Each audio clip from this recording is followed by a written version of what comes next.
O presidente do Senado, Rodrigo Pacheco, saiu em defesa da senadora Cátia Abreu após o ministro das Relações Exteriores, Ernesto Araújo, revelar que ela havia pedido um gesto em relação ao 5G. Pacheco disse: a tentativa do ministro Ernesto Araújo de desqualificar a competente senadora Cátia Abreu atinge todo o Senado Federal, e justamente em um momento em que estamos buscando unir, somar, pacificar as relações entre os poderes. Essa constante desagregação é um grande desserviço ao país. A manifestação do presidente do Senado gerou respostas de cidadãos que o questionaram sobre o ataque ao ministro das Relações Exteriores.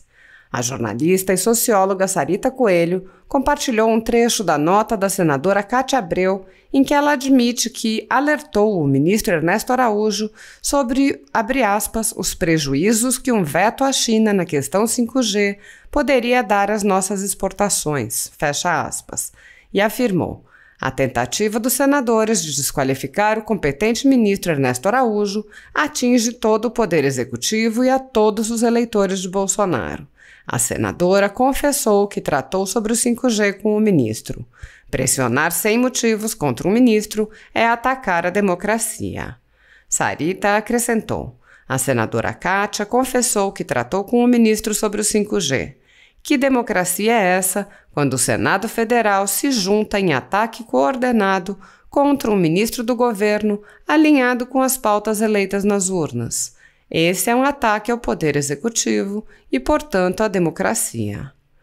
O jornalista Cláudio Humberto alertou: em vez de criticar o ministro das Relações Exteriores, Rodrigo Pacheco deveria investigar a estranha conversa da senadora Cátia Abreu sobre o leilão do 5G.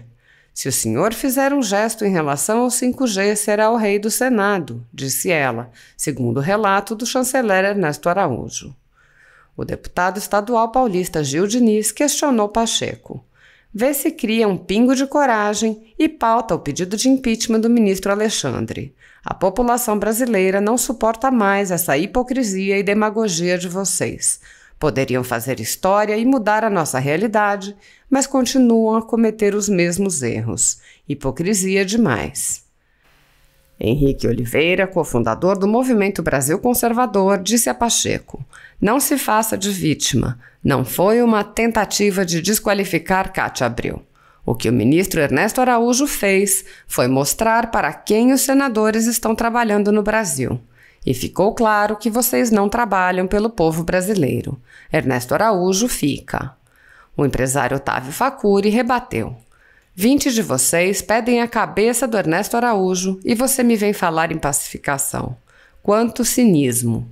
O empresário também reproduziu o artigo da Lei de Segurança Nacional, acrescentando: veja bem isso, senador. O artigo havia sido postado por Fabrício Rebelo, coordenador do CEPEDES, com a explicação: Lei 7.170 de 83, a mesma pela qual o deputado Daniel Silveira foi preso. O artigo 8º diz: entrar em entendimento ou negociação com governo ou grupo estrangeiro ou seus agentes para provocar guerra ou atos de hostilidade contra o Brasil. Pena, reclusão de 3 a 15 anos. O cientista de dados Diego Garcia afirmou: o lobby para a participação de uma certa empresa no leilão do 5G é claro e o senhor sabe disso. O povo é soberano quanto a qualquer decisão. Aconselho que não compre uma briga a qual não terá apoio popular. A corda já foi rompida.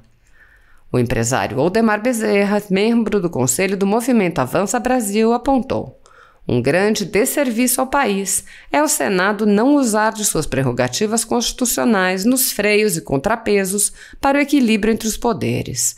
O Judiciário, através de seus ministros, já ultrapassaram todas as barreiras do Executivo, Legislativo e da Constituição. O internauta Marcos Paulo Veiga alertou: ela não desmentiu o fato.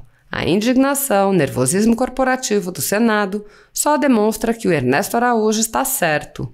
O Congresso e o STF vêm interferindo no Executivo, afrontando a independência e a harmonia dos poderes. É a pior composição do Senado que já tivemos. Respeitem o povo. A internauta Kelvy Azevedo disse: competente é o ministro Ernesto e não essa tal senadora. Sabe quem está envergonhando o país? O senhor. Não pense que somos trouxas. Quer pacificar os poderes? Comece por pautar impeachment de togados na mesa. Senado envergonha. O empresário Cristiano Lousada afirmou: a competente senadora faz parte de um seleto grupo de, na sua maioria, políticos que foram indicados pela construtora Odebrecht. Mas, o ministro Ernesto Araújo não tem seu nome nessa lista e nem em nenhuma outra. O investidor Leandro Russell disse: segundo Ernesto Araújo, a senadora Cátia Abreu é lobista do regime ditatorial chinês. Mais do que isso, ela teria afirmado que o chanceler deixaria o Senado muito feliz caso apoiasse o 5G no Brasil. Ou seja, a influência chinesa vai muito além da senadora.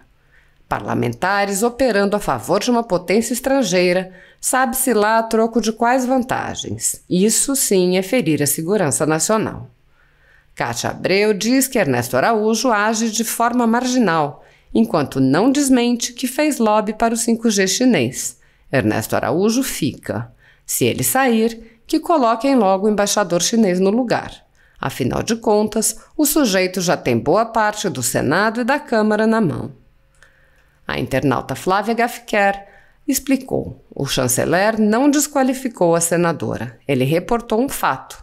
Se o fato desqualifica a senadora, seria o caso de o senhor se preocupar com este e não com o chanceler, certo? A própria admitiu que tentou exercer pressão a favor da empresa chinesa em nome do agronegócio do Brasil. O jornalista Rodrigo Constantino ironizou: pausa nas férias para entender uma coisinha. Então aquela pressão toda contra Ernesto Araújo com pretexto de vacina era para abrir as pernas para a China no 5G? O administrador Paulo Gilberto disse: o Senado, ao que percebo, já é propriedade do Partido Comunista Chinês. Seu presidente, ao defender a senadora Cátia Abreu, evidencia minha afirmação. Agora, compreendi a razão pela qual foi escolhida para presidente da Comissão de Relações Exteriores. O deputado Ottoni de Paula afirmou: as declarações do ministro Ernesto Araújo sobre a reunião com a senadora Cátia Abreu no dia 4 de março expõem as entranhas do lobby chinês dentro do Senado Federal e que a questão da vacina é apenas uma maquiagem diante de interesses rasteiros. Ernesto Araújo fica. O perfil Laurinha Irônica publicou um desabafo. O Ernesto Araújo poderia ser, nas palavras de Cátia Abreu, o rei do Senado, caso ajudasse no 5G da Huawei, mas preferiu a honra e a dignidade. Se você é contra um homem desse naipe, você não passa de um canalha. O deputado Cabo Júnior Amaral disse: o fato narrado sobre a Cátia Abreu não surpreende quem presencia o cotidiano do Congresso. Ernesto Araújo, como ousou despir o sistema assim? Ernesto Araújo fica. A internauta Sandra Rodrigues parafraseou a fala do presidente do Senado, dizendo: a tentativa da senadora de desqualificar o competente ministro Ernesto Araújo atinge todos os brasileiros que querem o bem do Brasil. E justamente em um momento em que estamos tentando voltar a ter 3 poderes, a postura de certos senadores é um grande desserviço ao país. Todos, muito obrigado pela presença. Estamos aqui achando a distância ideal aqui. Eu queria começar dizendo que, como acho que vocês sabem, valorizo imensamente uma coisa que é a liberdade de expressão. E acho que ela é fundamental para uma sociedade saudável, para uma sociedade democrática e para a execução de todas as tarefas de um governo, entre elas para a execução de uma política externa. E eu costumo comparar o mundo da informação com o mundo da economia. E a gente sabe que na economia, muitos de nós sabemos que na economia o planejamento central não funciona.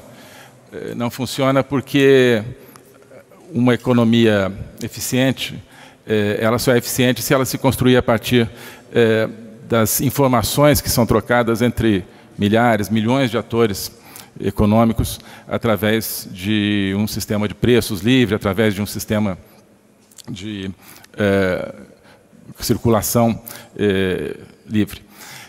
E acho que a mesma coisa se aplica, por analogia, no mundo da informação, onde a ideia de que se possa ter uma espécie de entidade central determinando o que é verdade e o que não é, não funciona tampouco, e por isso que a gente precisa dessa diversidade de meios de comunicação, onde, a partir de um intercâmbio permanente, de uma circulação permanente de ideias, de falas, a própria sociedade e o próprio sistema dessa circulação filtra e permite que surja uma percepção daquilo que é verdadeiro.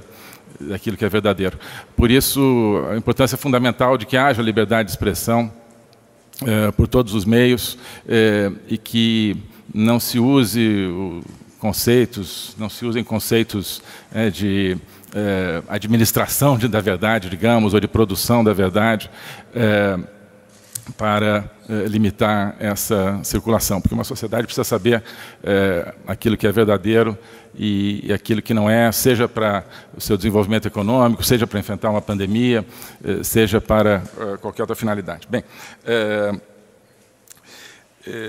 eu queria falar um pouco de, sobretudo, duas ideias que têm circulado a respeito da nossa política externa, da minha gestão aqui, dos resultados que ela tem. Primeiro, a ideia de que a nossa gestão é prejudicial aos interesses nacionais. Às vezes a gente vê isso em alguns setores. A ideia de que, sobretudo na dimensão econômica, seria uma diplomacia que, de alguma maneira, prejudica os interesses nacionais. Bem, nós temos alguns parâmetros, acho que para mostrar que não é absolutamente assim. Por exemplo, nosso saldo comercial cresceu nos últimos 2 anos, nesses 2 anos que nós estamos aqui. Itamaraty, a política externa, tem uma presença muito grande, como vocês sabem, na dimensão tanto de negociações comerciais, quanto de atração de investimentos, quanto de promoção de exportações. Então, temos um resultado de balança comercial que atingiu 50 bilhões de dólares em termos de saldo no ano passado, mesmo com pandemia. Temos investimentos que aumentaram já em 2019, em comparação com 2018, o ingresso de investimentos estrangeiros diretos. Diminuíram em 2020, mas diminuíram no mundo inteiro, porque justamente houve o efeito da pandemia, mas se mantém num nível extremamente positivo. Estaríamos, por exemplo, recebendo hoje aqui, acabou não sendo possível, uma delegação de uma companhia, de um grupo americano, que tem um plano de investimentos de 5 bilhões de dólares na área de gás, energia. Nós temos a perspectiva da implementação de um fundo de investimentos de 10 bilhões de dólares da Arábia Saudita, que nós conseguimos quando fizemos a visita com o presidente Bolsonaro à Arábia Saudita. Esse ainda não foi materializado, porque é o dever de casa nosso, do lado brasileiro, de escolher quais os projetos, em conjunto com os sauditas, que darão corpo a esse projeto de investimentos. Estamos construindo, e acho que isso que é também determinante, tem coisas que não são imediatas, mas nós avançamos muito. Estamos construindo uma rede de acordos comerciais de nova geração que permitirão uma transformação do próprio setor produtivo brasileiro. Como vocês sabem, nós concluímos mais próximo. Como sabem, nós concluímos com a União Europeia uma negociação em 2019, assim como com o EFTA. Estamos adiantados com o Canadá e Singapura, e temos planos, perspectivas de vários novos acordos com todas as grandes economias industrializadas e outras economias do mundo, para, inclusive, acelerar esse processo negociador, que faz parte de uma estratégia de abertura econômica. Isso que é importante que se destaque, isso faz parte de um compromisso e de um plano, que faz parte do governo, não só da nossa política externa, de transformar a economia brasileira numa verdadeira economia de mercado, com abertura econômica, tirando o Estado do centro da economia brasileira. Isso não só em termos de ganho de eficiência econômica, mas em termos também de transformação da própria qualidade da governança, porque nós sabemos que numa economia fechada, numa economia artificialmente protegida e numa economia centrada no Estado, há muito mais vulnerabilidade para a má governança, para a corrupção, para a ineficiência. Isso foi o que se verificou no Brasil durante muito tempo. Então, essa agenda comercial faz parte de uma agenda profunda de transformação do Brasil, que tem uma dimensão, inclusive, de transformação de um sistema de governança que deu os maus resultados que nós conhecemos e que criou os escândalos de corrupção que nós conhecemos e outras mazelas.